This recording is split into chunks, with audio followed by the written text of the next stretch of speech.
So, I'm new to Reddit, and I found this sub and I think this story fits here. I've had a number of odd/frightening experiences in the woods. Since I'm a huge outdoors guy and pretty much outside all the time, I can manage it. One of these experiences I tried posting here, but it got rejected. I thought this one would sound far too fetched, but after reading some other stories in here, I decided I'll post it.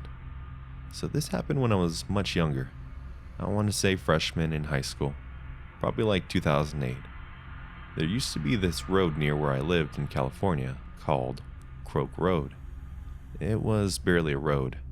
No one traveled on it, and it was surrounded by small patches of forest and some abandoned barns and houses. I would typically go there with my friends to skateboard and hang out. This one night I was hanging out with my two friends, Lucas and Dorian, and someone wanted to go to Cloaked Road to hang out since it was creepy at night. It might sound lame, but we loved exploring, like a bunch of 5th graders, and weren't really into smoking or anything, so what else was there to do? I asked my 20-year-old brother James if he could drive us down into one of the nature reserves by the road. This specific reserve was larger than others, and had a network of gravel paths leading through it. Basically, we're looking for unexplored territory to hike in. Soon, one particular path we were traveling down became so narrow, James' Ford Explorer couldn't pass through it. So we got out and walked for a while, chatting and just having fun.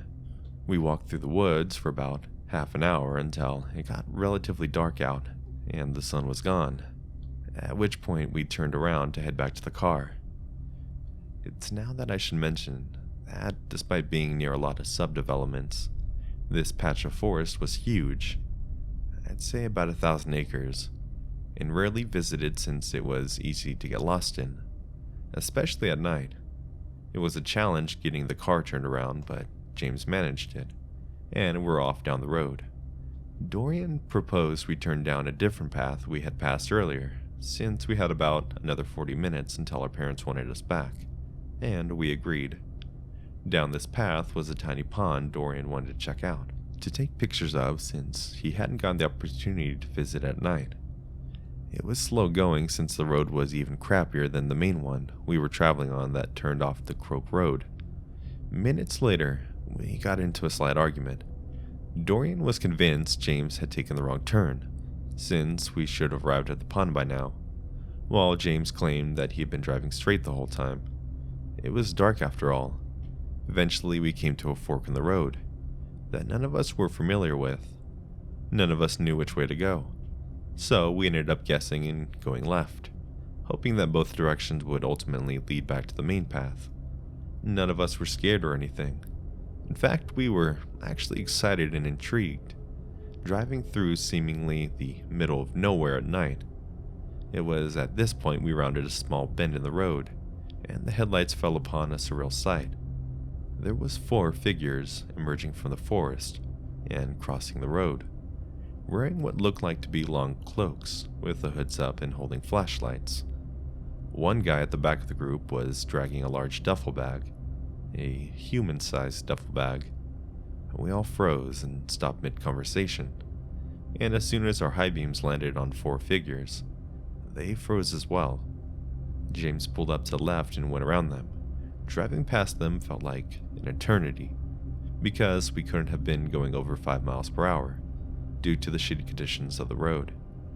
Sitting in the passenger seat, I could see them inches beyond my window, and they were indeed wearing black robes and holding flashlights. I didn't get a good look at the bag, but judging by the way the guy was holding it, something heavy was inside the bag. None of us said a word until the road strained out, and we were far past these guys, at which point James muttered, "What the hell was that?" We continued down the road in silence until I heard Lucas say, "Holy shit!" and just repeat himself in a louder, panicked voice. He said, "They're fucking coming back." I twisted around in my chair to see Lucas pointing out the back window. I could barely see anything, but about 100 yards away, we saw the beams of 4 flashlights shaking erratically. The guys were without a doubt running after us.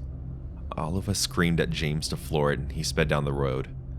The car was bouncing and shaking uncontrollably as we flew over berms and potholes. I kept my eyes on the flashlight beams until we rounded another bend in the road, and they were out of sight. Thankfully, the path did manage to take us back to the main road. James guided down the path until we popped back onto Croak Road and got the hell out of there. The weirdest thing about it was, there couldn't have been a vehicle anywhere near those guys for 50 miles in either direction. We would have seen one if it were there. We had explored most of the area before, and there wasn't anywhere to pull off the road and park. We didn't say anything more until we were back at my place. We talked about it for a bit, and then my friends went home and James and I went to bed. I don't know if we should call the cops or not, but James, who I guess would be the adult in the situation, seemed reluctant, so I dropped it. I never told my parents until just before writing this, and they kind of scolded me for not telling them, and that we should have contacted the authorities, just to report suspicious people in the preserve. I still wish to know how the hell they got there, where they were going, and what was in that bag.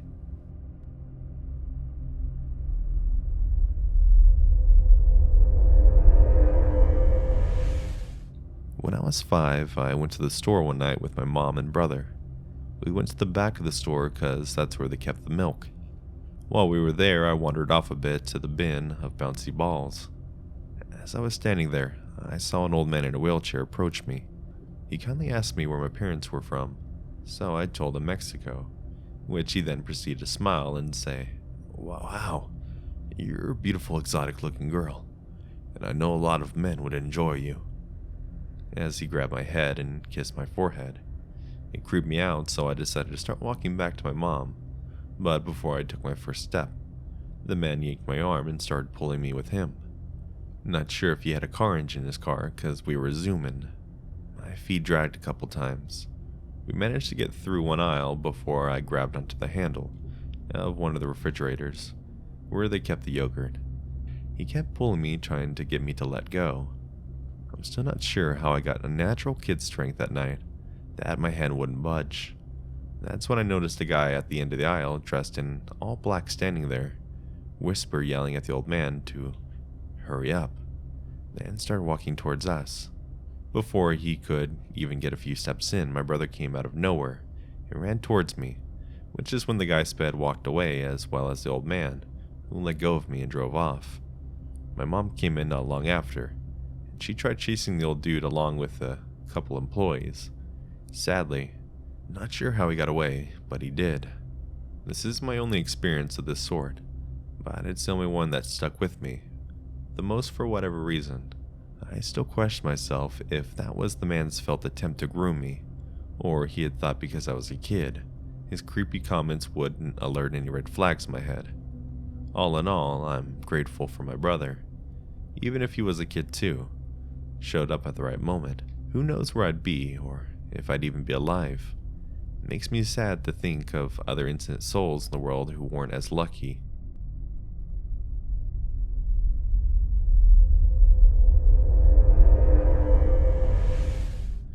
I don't even know if this is okay to post here, but after 2 years, I finally feel like I can talk about it. This is a bit of a weird one, but unfortunately 100% true. In 2018, I ended up in a small town that didn't have very much in it, and was pretty separated from everything, with a friend I hadn't seen in about 11 years. I was staying at this friend's parents' house, with friend while I was there, which was fun of course. Well, until it wasn't. I woke up in the morning and friend had gone to work, leaving me with parent for the day. I sat with them and talked for a while before they offered me some water. I accepted, and they poured it from a jug because city water is bad for you, so I get well water from my sister. It was good, but I found the water a bit odd. But I'm from the big city and I'm not really exposed to well water, so I assumed it was the difference. I should mention that I spend my time watching people and their body language, micro expressions, etc.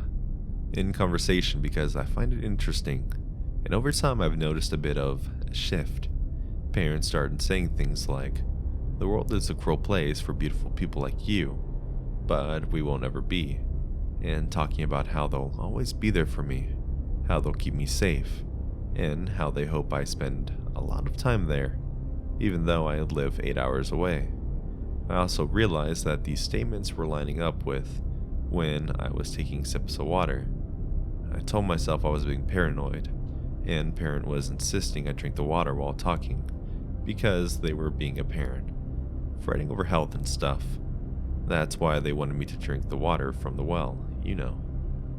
I did get a weird feeling from what I assumed was anxiety about a new place, so when Parent was gone, to do something I poured it out, got a new glass and refilled it with tap water, sat back in my spot. This water was used for everything throughout the day: coffee, well water, cooking, steaming, food cooked for me, well water. The conversation kept bouncing back to those statements while I ate and such, but again, just nerves. Later in the evening, Parents started talking about other things, like how the government wanted their secrets because they found a way to cure terminal illnesses, which I honestly don't have an issue with. Sometimes people think things that aren't common. And then it abruptly switched to how their ex-partner stole their other 2 children by using chemical hypnosis to poison them against Parent. Okay, this is getting strange. So I contacted my parents to ask if they'd switch my travel ticket to ASAP, because my bad feeling was getting worse. I left my phone unattached while I washed my hair, and then Friend came home. I felt better afterwards and sat in the kitchen with them, feeling kind of ridiculous for being nervous about well water and uncommon ideas, until Parent filled Friend's water bottle from the tap water. That was it for me. I said I was tired and locked myself in the bedroom until the morning. When I walked into the kitchen, I told them that I was leaving in 3 hours because of a family emergency. I was paranoid for days. I actually have witnesses to the fact that every time I talked about it, my phone would ring with a phone number from the area code. The first time was coincidence. The next 3 weren't. I also got a text from a number I've never seen that said, "Hey, Opathy, do you have time to chat?" I asked who it was, and they immediately said that they had the wrong number, except my name isn't common, and the spelling is even less so. I handed my company phone, and they told me I needed to talk to someone about what was happening, because this wasn't normal and crossed into serious worry territory. I saw my psychiatrist a few days later, and her exact words were, "Did you get a blood test when you got back? You should have gotten a blood test." She told me the behavior lines up with drugging someone. I was to monitor my mental health for worsening paranoia and or psychosis, and to go to the hospital if anything out of the ordinary happened, because it was way too late for any info to come up in a test. I had tech people run diagnostics on my phone, and there were 2 programs I definitely never downloaded, like actually download into a file that doesn't show up normally. I don't know how to explain it properly, so we fully factory reset my device. I changed my number. This is even more unsettling because I run virus scans on my devices unnecessarily often, and nothing came up before they did some dinging. I haven't heard from friends since, and I haven't reached out. I'm healthy and sober with my mental health under control, but this still makes me so nervous to talk about. This is actually the first time I've ever talked about it openly on the internet, and I'm definitely nervous something will happen. But I moved twice and changed all my accounts, got a new phone, and changed my codes and passwords every 3 weeks.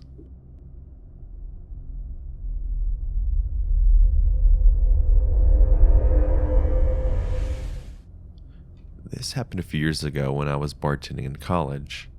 I was coming home down a stretch of divided highway at around 3 a.m. when I noticed a car heading towards me in the wrong lane. I doubted myself at first and thought the car was on the other side of the highway. Sure enough, there was a white Ford sedan past me at really high speeds, at least 90 miles an hour. It's worth noting for later that I also drive a white Ford sedan. I was used to drunk/idiot drivers in the middle of the night, so I pulled to the side of the road and let him pass me. I had a moment of clarity and thought to call the police, thinking this person could hurt themselves or somebody else. The dispatcher answered, and after telling them which road and exit/mile marker I was at, told me that they would send a car. The state police station was only a few exits away, so I figured they would send somebody and I would just drive home.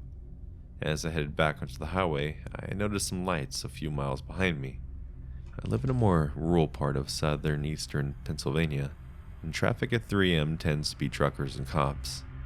The car gained on me, and as I was getting up to speed, so I stayed in the right lane and waited to be passed. Instead, they flipped on their high beams, making it uncomfortable to drive, and rode my tailgate. At this point, I thought I was going to be pulled over by the police. I drove a white Ford sedan and had just called about a different white Ford sedan, so I grabbed my registration from my glove box. Suddenly, the car behind me audibly slammed on the brakes and stopped in the middle of the highway. They must have shut off their car because the lights went out, and I saw what looked like the same Ford sedan from earlier. Still, I thought this may have been a police car. They had a roof rack, and I could have looked like I was reaching for a gun in my glove box or something. I panicked and called 911 for the second time and asked the dispatcher if they'd sent a cruiser to investigate. The dispatcher was a little cut with me and assured me that they'd sent somebody out. Dispatcher: "We have sent a trooper out to find the car, sir." Me: "I only asked because somebody is following me and acting weird. It could be a cop, and I think I freaked them out by getting my registration." Dispatcher: "Are you pulled over?" Me: "No, they didn't turn on their lights." Dispatcher: "Let me try to get the trooper we sent out." As she was talking, the car again sped towards me and stopped inches away from my bumper. Again their high beams were on, and again they slammed on their brakes. I told the dispatcher, "I'm pretty sure this is not the police behind me." The car sped to my bumper again and turned their high beams on, this time laying on the horn. Hearing this, the dispatcher asked me what was happening. Dispatcher: "What's happening? Did you honk?" Me: "No, that's the car behind me. I don't think it's a cop." Dispatcher: "I'll try to get the trooper again, but I don't think that's him behind you." For some reason, this is what shook me. Before that, I was thinking I would get pulled over and maybe get a ticket. Up until then, I was going the speed limit and trying to avoid getting pulled over. I told the dispatcher, "I don't care if I get pulled over. I'm speeding, and if they put their lights on, then I'll pull over." I started to accelerate, and the person behind me just kept up with me. The speed limit was 55, and they kept on my bumper the entire time. But this time, they were swerving. I tried to signal for an exit, then bail on it, but they followed. At the next exit, I took the off-ramp and continued onto the ramp, and the car followed behind me the whole time. I thought about trying to go to the Wawa convenience store/gas station that's pretty much the only populated place in southern eastern Pennsylvania at 3 a.m., but the dispatcher and I thought that would be unsafe. She was calm and talking to another person trying to send police to me. The other person, maybe a supervisor, asked if I could drive to the state police station, realizing that it was only one exit away. I told her I was coming there, and she said that she would have troopers meet me outside. As I pulled off the exit, the car followed me. I blew a few red lights trying to get to the police station, and the car tried to pull into their lane to pass me, or pull up alongside me. Once the police station was in view, I put on my turn signal, and the car slammed on its brakes again, turned out their lights, and turned into a parking lot. The story ends kind of anticlimactically. As I pulled into the police station and met the troopers, 2 of them went to go find the car, and I stayed with a 3rd trooper. I think the dispatcher and her supervisor and the state trooper escorted me home after taking a statement from me. I was never called to follow up or testify, so I can only assume the person didn't get caught.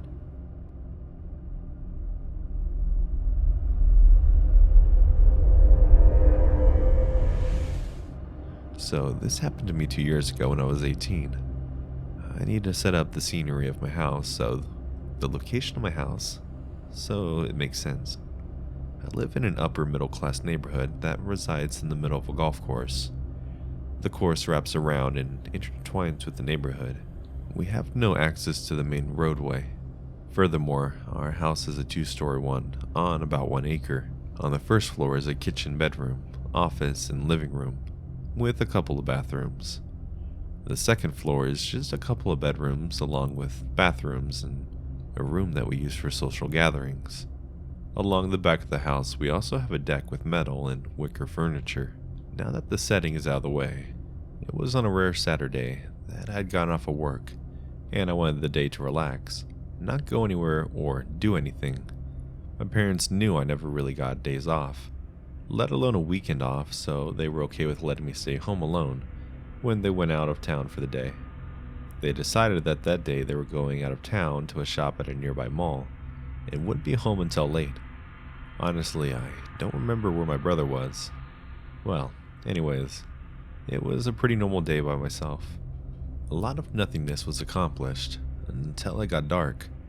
I decided to come out of my room and watch TV in the living room, since my dog wasn't accustomed to stairs yet and would hardly walk up them. So sitting on the couch, I noticed my pup growling and the hair on the back of her neck standing up. For clarification, at this point it's around 11 p.m. and I cannot see outside at all. I try to calm my dog down, but she's getting really hyper. I'm getting anxious now too because something is really upsetting her. So I walk upstairs and pick up my BB gun I have in my room. I figured if someone is out there, I just have to stand inside with it and they'll think it's real. Well, after coming down with my BB gun, I take a step over to the baby gate we have to keep our pup from peeing on the carpet, and I hear a tapping. Someone or something is tapping on the glass window next to where I was sitting, and my dog had hid behind my legs. I lifted my BB gun up and acting like I was going to shoot, when I saw through the window. A figure jumped over and off the deck railing. I quickly called my parents. Yeah, I should have called the police, but I wasn't thinking. Well, around midnight they got home and turned on the deck lights. We instantly noticed that one of our metal chairs was pulled very far out of place and positioned to look inside the house where I was sitting before. We never did call the police about the incident, but when I was coming home from work about a week later, I pulled into our driveway around 10 p.m., where my headlights lit up a person hiding behind a tree. This was a full-grown adult wearing a long black coat in the middle of June. We did eventually call the police about that, but I have a feeling that it was the same guy. So whoever was watching me from the deck that night and lurking behind trees, let's not meet.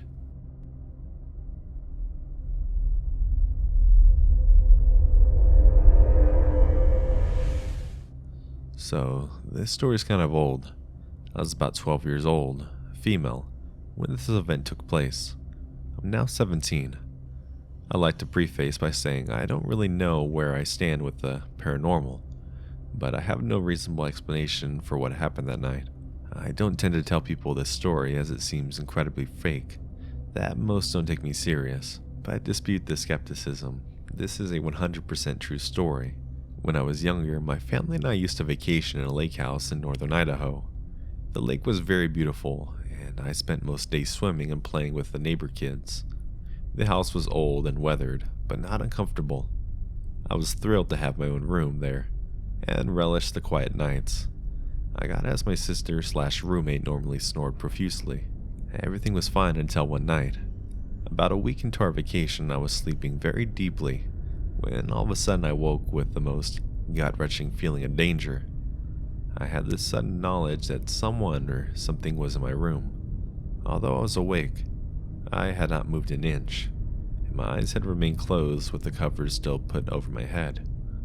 I lay there, heart pounding, and fear drenching my body for what felt like hours but was in reality probably 15 minutes. I hadn't heard anything the whole time and was getting sick of not knowing if I was just being paranoid, so I decided to quickly look around the room to assure myself that it was all just my imagination.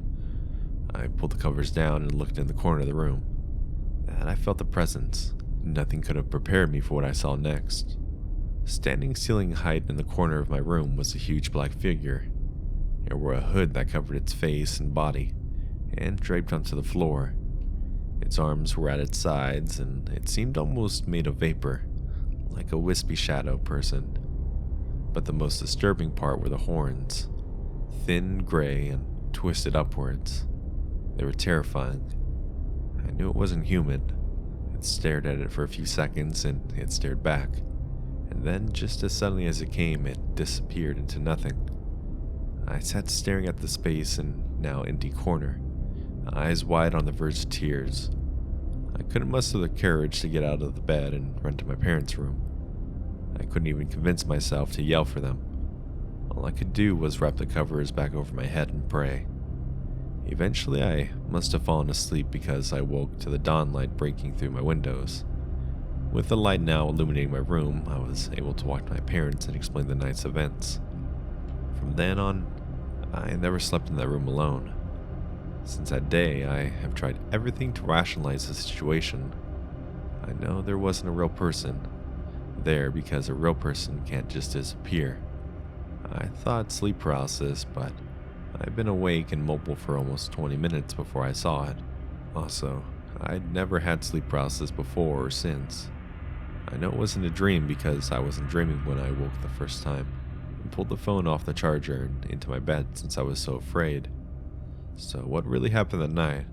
Will I ever know? Do I even want to know? Anyways, to the demon that watched 12-year-old me sleep, thanks for leaving me alone, and let's never meet again.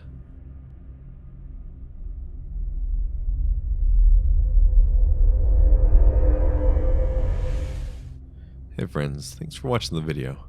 If you have any suggestions for the next video, I'd love to see them in the comments down below. Also, don't forget to hit that bell icon and hit all notifications to get notified when I drop a new video or stream. And if you'd like to get early access on my videos before anyone else, please consider supporting me on Patreon or becoming a channel member, where you get that and some other fun perks for just $1 a month. And I have my podcast now available, with my past videos that can be found on all major podcast services. Also, I got some merch now available over on Spreadshirt. All links to these and my social medias will be in the description field down below.